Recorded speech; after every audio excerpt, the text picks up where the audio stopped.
ನೋಡ್ರಿ, ನಾವು ಒಂದ್ ಹೇಳ್ತೀನಿ, ಇದ್ರ ಬಗ್ಗೆ ಸರ್ಕಾರ ಸ್ಪಷ್ಟೀಕರಣ ಮಾಡ್ಲಿ ಫಸ್ಟ್. ನಿನ್ನೆ ನಾನು PS ಗೋಯಲ್ ಅವ್ರನ್ನ ಭೇಟಿಯಾಗಿದ್ದೆ.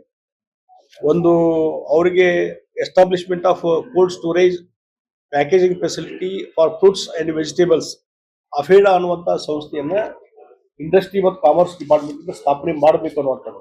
ಈ ಅಫೇಡಾ ಅಂತಂದ್ರೆ agricultural and processed food products export development authority. ಇದನ್ನ ಕೆಲವು ರಾಜ್ಯಗಳಲ್ಲಿ ಸ್ಥಾಪನೆ ಮಾಡಿದ್ದಾರೆ. ಅದು ನಿಯರ್ ಏರ್ಪೋರ್ಟ್ ಆದ್ರೆ ಇವತ್ತು ಬೆಳಗಾವಿ ಜಿಲ್ಲೆ ಬಹಳ ದೊಡ್ಡ ಪ್ರಮಾಣದಲ್ಲಿ ಫ್ರೂಟ್ಸ್ ಮತ್ತು ವೆಜಿಟೇಬಲ್ಸ್ ಬೆಳೆಯುವಂತದ್ದು.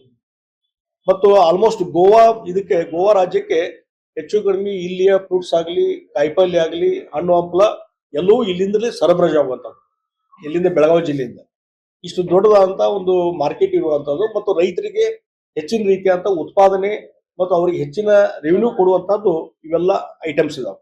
ಅದಕ್ಕಾಗಿ ಏರ್ಪೋರ್ಟ್ ಹತ್ರ ಒಂದು ಕೋಲ್ಡ್ ಸ್ಟೋರೇಜು ಮತ್ತು ಈ ಪ್ರೊಸೆಸ್ಡ್ ಫುಡ್ ಪ್ಯಾಕೇಜಿಂಗ್ ಏನದಲ್ಲ ಇದನ್ನ ಮಾಡುವ ಮುಖಾಂತರ ಇವತ್ತು ಇಲ್ಲಿ ಇನ್ನೂ ಹೆಚ್ಚು ಎಕ್ಸ್ಪೋರ್ಟ್ ಮಾಡಲಿಕ್ಕೆ ಮತ್ತು ನಮ್ಮ ರೈತರಿಗೆ ಇನ್ನೂ ಹೆಚ್ಚಿನ ರೀತಿಯ ಅನುಕೂಲ ಆಗಲಿಕ್ಕೆ ಇದು ಸಾಧ್ಯ ಇದೆ.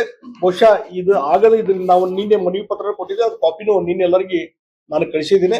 ಹೀಗಾಗಿ ಇವತ್ತು ಇಡೀ ದೇಶದಲ್ಲಿ ಈ ರೀತಿ ಈ ವೆಜಿಟೇಬಲ್ಸ್ ಮತ್ತು ಇದೆಲ್ಲ ಲಾಸ್ ಆಗೋದ್ರಿಂದ ಸುಮಾರು 13,300 ಕೋಟಿಯಷ್ಟು ಇವತ್ತು ಅದರಿಂದ ನಮ್ಗೆ ನಷ್ಟ ಆಗ್ತಾ ಇದೆ.